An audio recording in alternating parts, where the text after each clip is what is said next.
Мурда алкоголизм болгон. Силер көргөнсүңөр да. Каттуу алкоголизм. Элдин баары ичкен. Жанагы Орозбек Мамедов Кутманбаев ошо айтты да, илгери экеле киши иччү эмес. Азыр экеле киши ичпейт дечи.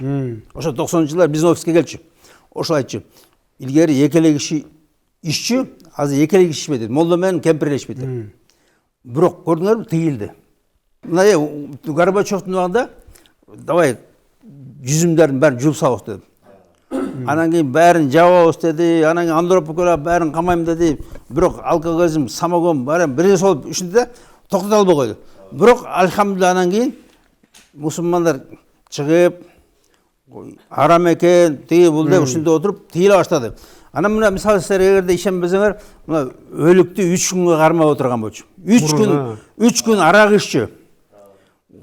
Көмбөлбөй калчу. Анан кийин келип туруп мына молдолор келип, "Давай, бир күнгө кыскартабыз, токтотобуз" дегенде эч ким ишенген эмес. "Ай, кимге мындай, силер атаңарды көмө албай отурсуңарбы?"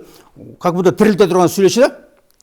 Анан бирок көндү, көрдүңөрбү? Көндү. Анан мына молдолор келип туруп, "Жебейбиз окатыңарды" деп кетип калды. Сразу резкий союздар жоголду, башка болду. Биз ошондой бойкот. Могу тойлорго эгер демесе биз айтышыбыз, барбайбыз мындай тоюңарга. Сенин тоюңа барбайбыз. Бул арам кылып, кордоп бирөөдүн үй бүлөсү. Мисалы мына да үйлөнүп аткан тарап кор. Келип талап коюп атат, "Моундай ресторанда, моундай шарттарда той бересиң. Мунча эме, мунча ысырап." Анан мен көтөрө албайм да. Анан кийин бойкот кылыш керек. Всё, андай болсо керегиң жок. Ошо биз ошону катуу распространять этиш керек. Мындай баарыбыз айтыш керек, түшүндүрүш керек. Биз элбиз да, туурабы? Айтыш керек, мындай болсо бойкот, андай кыздарды албагыла эч кимге.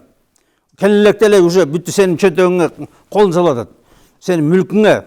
Сен 20 жыл өмүр кетип атат. Мен урматтуугандар, мындай да, илгери арабтар менен сүйлөшкөндө айтчу да, биз 20 жыл үйлөнүш үчүн 20 жыл чет өлкөгө иштеп келебиз деп.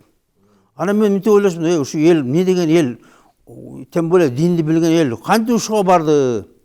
Ушуну кантип тие албайт деп ойлошум да. Анан мына бизге келип калды. 2 миллион сомго той өткөрүш үчүн, мына 25 миң доллар да, 30 миң доллар. Бул 20 жыл иштеш керек. Батыштын таасиринде. Өлүп калып атат балдарыбыз.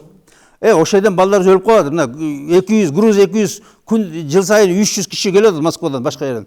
Так өлүп атат. Бул деген ошо эмнеге өлүп атат? Ал келип той берем деп атат. Элдей кылып той берем. Биз келип ошону байкот жүрүш керек. Мындай тоюңар токоткула. Мындай тоюңарга барбайбыз. Барбаш керек. Мынагу пайгамбарыбыздын бир эме бар да, хадиси.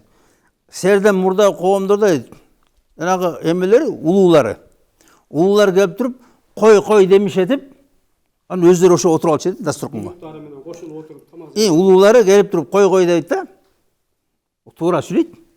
Анан бирок отуруп атат. Анткени 5 бармак жегизип атат да. Уча жегизип атат. Ошолор жок болгон дейт да. Ошо бизде ошондой бойкот кылыш керек.